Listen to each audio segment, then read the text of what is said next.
당신은 지금까지 몇 명의 사람을 만나고 또 떠나보냈습니까?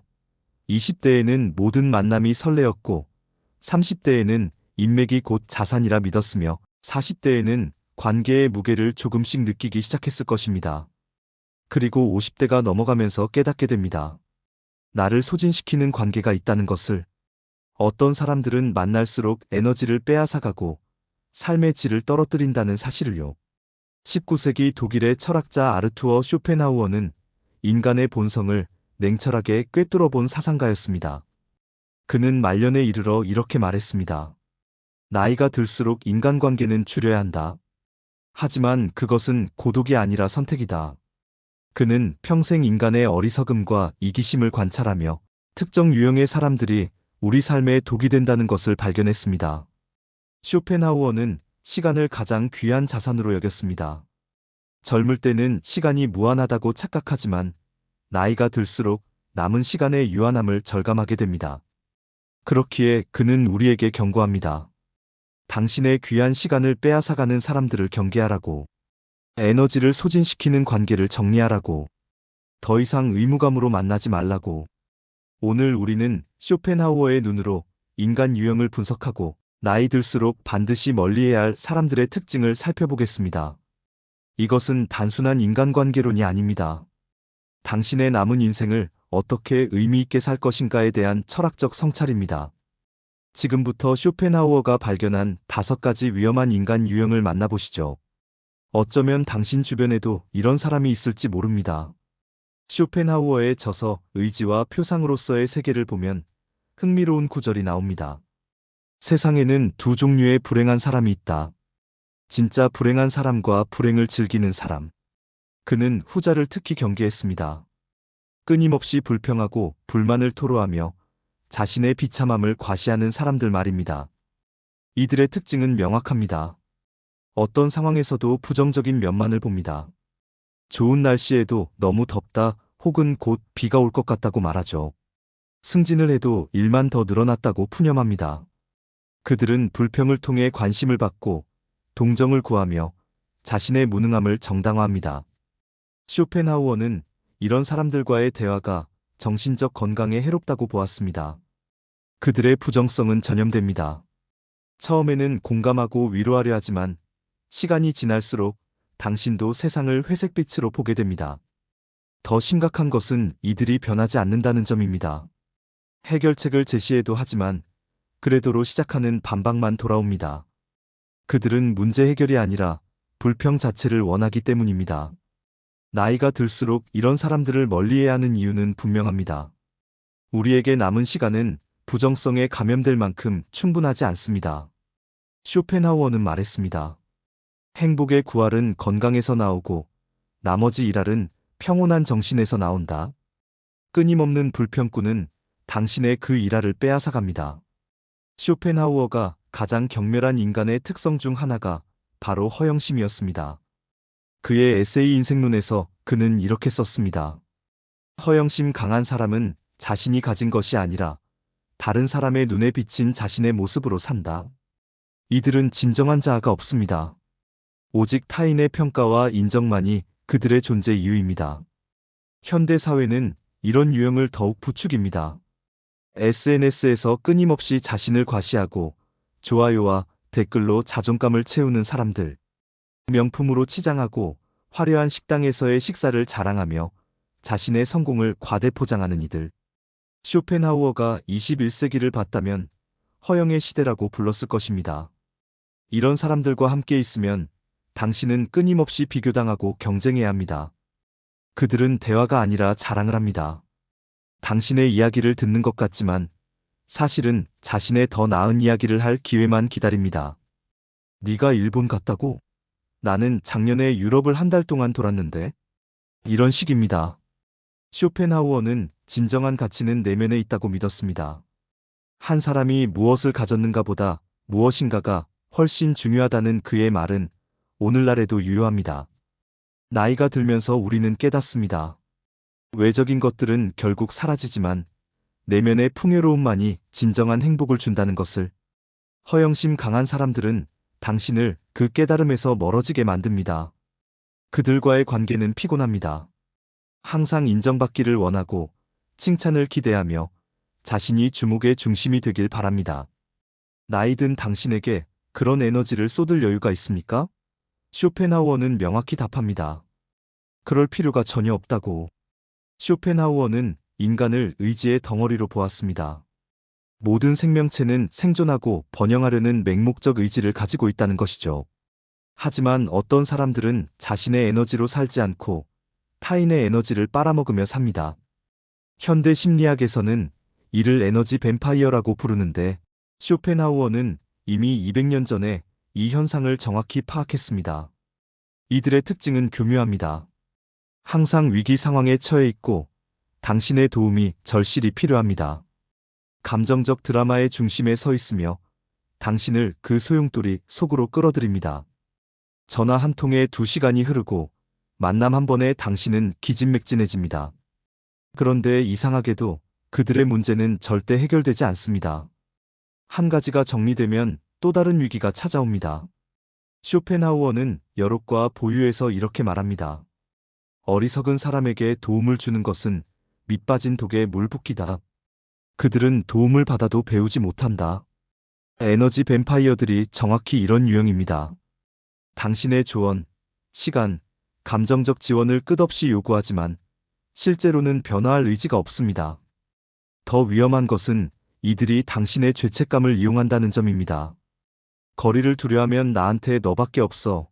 네가 나를 버리면 어떡해라는 식으로 반응합니다. 이는 감정적 조종입니다. 쇼펜하우어라면 이렇게 말했을 것입니다. 당신의 행복은 당신의 책임이지 타인이 그것을 위해 희생할 의무는 없다. 나이가 들면 우리의 에너지는 한정됩니다. 체력도 정신력도 감정적 자원도 젊었을 때만큼 풍부하지 않습니다. 이 귀한 자원을 끝없는 블랙홀 같은 사람에게 쏟아부어야 할 이유가 있을까요? 쇼펜하우어는 단호히 말합니다. 자기 보존이 최우선이다. 타인을 돕되 자신을 파괴하면서까지 도와서는 안 된다. 쇼펜하우어 자신이 뛰어난 지성인이었지만 그는 지적 허영심을 가진 사람들을 특히 경멸했습니다. 그의 책 부록과 보유에는 이런 구절이 있습니다. 진정한 천재는 자신의 생각에 몰두하지만 지적 허영심이 강한 자는 다른 사람들이 자신을 어떻게 생각하는지에만 집착한다. 이런 유형의 사람들은 대화를 통해 배우거나 소통하려 하지 않습니다. 그들에게 대화는 자신의 지식을 과시하고 상대방을 가르치려는 기회일 뿐입니다. 항상 말을 가로막고 상대방의 의견을 깎아내리며 자신이 더 많이 안다는 것을 증명하려 합니다. 그건 틀렸어. 사실은 말이야. 로 시작하는 말을 얼마나 자주 하는지 세어보십시오. 쇼펜하우어는 진정한 지혜와 지적 허영을 구분했습니다. 진정한 지혜를 가진 사람은 겸손합니다. 자신이 모르는 것이 얼마나 많은지 알기 때문입니다. 반면 지적 허영심이 강한 사람은 끊임없이 자신의 우월함을 증명해야 합니다. 그들은 틀렸다는 것을 절대 인정하지 못하고 논쟁에서 지는 것을 자존심의 상처로 받아들입니다. 이런 사람들과 함께 있으면 진정한 대화가 불가능합니다. 책을 추천하면 그건 별로야. 내가 읽은 이 책이 훨씬 낫지라는 반응이 돌아옵니다. 영화나 음악에 대해 이야기하면 평론가처럼 분석하며 당신의 감상을 폄하합니다. 새로운 것을 배우려는 순수한 열정이 아니라 자신이 더 박식하다는 것을 과시하려는 욕구가 그들을 지배합니다. 나이가 들수록 우리는 깨닫습니다. 아는 것보다 중요한 것은 지혜롭게 사는 것이라는 것을. 지식을 삶에 적용하고 타인과 진정으로 소통하며 끊임없이 배우는 자세를 유지하는 것이 진정한 지성이라는 것을요. 지적 허영심의 노예들은 이 깨달음에서 당신을 멀어지게 만듭니다. 쇼펜하우어는 말년에 이렇게 썼습니다. 나이가 들면서 나는 현명한 침묵의 가치를 배웠다. 모든 것을 아는 척하는 사람보다 배울 준비가 되어 있는 사람과 함께 있는 것이 훨씬 가치다. 당신 주변에 진정으로 경청하고 함께 성장할 수 있는 사람들과 시간을 보내십시오. 쇼펜하우어의 철학에서 가장 냉소적인 부분 중 하나는 인간의 이기심에 대한 통찰입니다. 그는 윤리학의 2가지 근본 문제에서 이렇게 말합니다. 이기심은 거대하고 세계를 초월한다. 한 개인이 자신의 안녕을 위해서라면 세계를 불태울 수도 있다. 극단적으로 들리지만 우리 주변을 보면 이런 이기심이 얼마나 흔한지 알 수 있습니다. 특히 나이가 들면서 당신이 축적한 것들 경험, 인맥, 재산, 지혜를 이용하려는 사람들이 나타납니다. 그들은 필요할 때만 연락하고 도움을 받으면 사라지며 다시 필요할 때 돌아옵니다. 거래가 아닌 진정한 관계를 원하는 것처럼 행동하지만 실상은 계산된 접근입니다. 이들의 특징은 주고받음의 불균형입니다. 항상 받기만 하고 주는 법이 없습니다. 당신이 어려울 때는 없고 도움을 줄 수 있을 때만 나타납니다. 쇼펜하우어는 이런 일방적 관계를 경고했습니다. 친구란 서로의 행복에 진정으로 관심을 갖는 사람이다. 그저 이용하려는 자는 친구가 아니라 기생충이다. 더 교묘한 유형도 있습니다. 감정적 조종을 통해 이용하는 사람들입니다. 과거의 은혜를 들먹이고 관계를 내세우며 당신의 죄책감을 자극합니다. 우리 사이에 이게 뭐라고 이렇게 냉정해? 라는 식의 말로 당신을 압박합니다. 하지만 자세히 보면 그들이 베푼 은혜는 미미하고 관계는 일방적이며 당신의 거절할 권리를 인정하지 않습니다. 쇼펜하우어는 건강한 경계의 중요성을 강조했습니다. 그의 유명한 고슴도치 우화를 기억하십시오. 추운 겨울, 고슴도치들이 서로 체온을 나누려 가까이 모이지만 너무 가까우면 가시에 찔립니다. 결국 적당한 거리를 찾아야 합니다. 인간관계도 마찬가지입니다.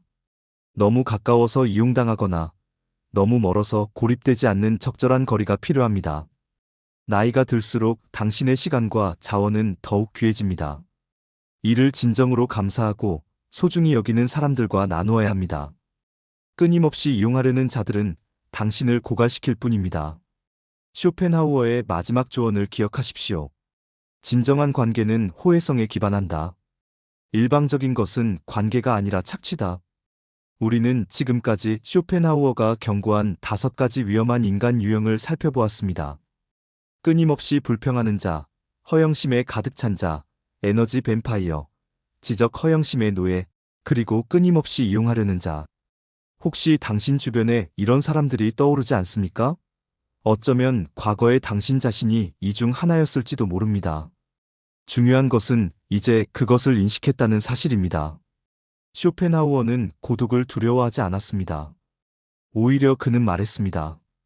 혼자 있을 수 있는 사람만이 진정으로 자유롭다. 나이 들어 관계를 정리하는 것은 외로움이 아닙니다. 그것은 삶의 질을 높이기 위한 현명한 선택입니다.